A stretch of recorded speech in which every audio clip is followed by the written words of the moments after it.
ପୁରୀରେ ଏକ ଗରିବ ଜଣେ ଲୋକ ବସୁଥିଲେ। ତାଙ୍କ ନାମ ଥିଲା ରଘୁ। ସେ ଦିନେ କ୍ଷେତ ଶ୍ରମିକ ଥିଲେ, କିନ୍ତୁ ତାଙ୍କର ମନ ହେଉଥିଲା ପ୍ରଭୁ ଜଗନ୍ନାଥଙ୍କ ମନ୍ଦିରରେ। ରଘୁ ପ୍ରତିଦିନ ଗାଁରୁ ପାଇଁ ଚାଲି ଚାଲି ପୁରୀ ଯାଇ ମନ୍ଦିର ଦେଖି ନମସ୍କାର କରି ପୁଣି ଫେରି ଆସୁଥିଲେ। ଏଭଳି ଭକ୍ତି ତାଙ୍କର ଦୈନିକ ଜୀବନର ଅଂଶ ହୋଇଯାଇଥିଲା।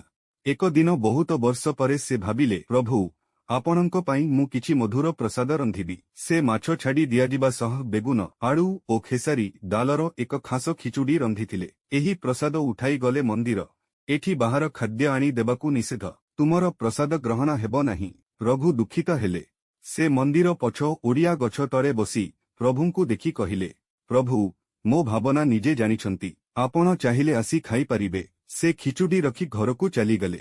ଏହି ରାତିରେ ମନ୍ଦିରର ମୁଖ୍ୟ ପୂଜାରୀ ଏକ ଅଦ୍ଭୁତ ସ୍ୱପ୍ନ ଦେଖିଲେ। ସ୍ୱପ୍ନରେ ପ୍ରଭୁ ଜଗନ୍ନାଥ ତାଙ୍କୁ କହୁଛନ୍ତି, ମୋ ଭକ୍ତ ରଘୁ ଏକ ଖାସ ପ୍ରସାଦ ରନ୍ଧିଥିଲେ। ତାହାର ଭାବନା ଶୁଦ୍ଧ ଓ ପ୍ରେମମୟ ଥିଲା। ମୁଁ ସେଇ ପ୍ରସାଦ ଖାଇଛି। ତୁମେ କାହିଁକି ତାଙ୍କୁ ବଞ୍ଚିତ କଲେ? ପୂଜାରୀ ଘବରି ଉଠିଗଲେ। ସେ ସକାଳେ ଦୂତ ପଠାଇ ରଘୁଙ୍କୁ ମନ୍ଦିରକୁ ଆଣିଲେ। ପୂଜାରୀ ରଘୁଙ୍କୁ ଦେଖି କହିଲେ, ମୋର ଭୁଲ ହୋଇଛି ଭକ୍ତ। ତୁମେ ଆଜିଠୁ ପ୍ରତିଦିନ ପ୍ରଭୁ ପାଇଁ ଖିଚୁଡ଼ି ରନ୍ଧିବା। ରଘୁ ଆନନ୍ଦରେ କନ୍ଦି ପକାଇଦେଲେ। ସେ ପ୍ରଭୁଙ୍କ ପାଇଁ ନୀତି ଭାବେ ସେଇ ବେଗୁନ ଖେସାରୀ ଖିଚୁଡ଼ି ପ୍ରସାଦ ପକାଇବା ଆରମ୍ଭ କଲେ। ପୁରୀ ମନ୍ଦିରରେ ପ୍ରସିଦ୍ଧ ଖେସାରୀ ବେଗୁନ ଖିଚୁଡ଼ି ପ୍ରସାଦ, ଯାହାକୁ ଆଜି ମଧ୍ୟ ଲୋକେ ରଘୁ ପ୍ରସାଦ ବୋଲି କୁହନ୍ତି।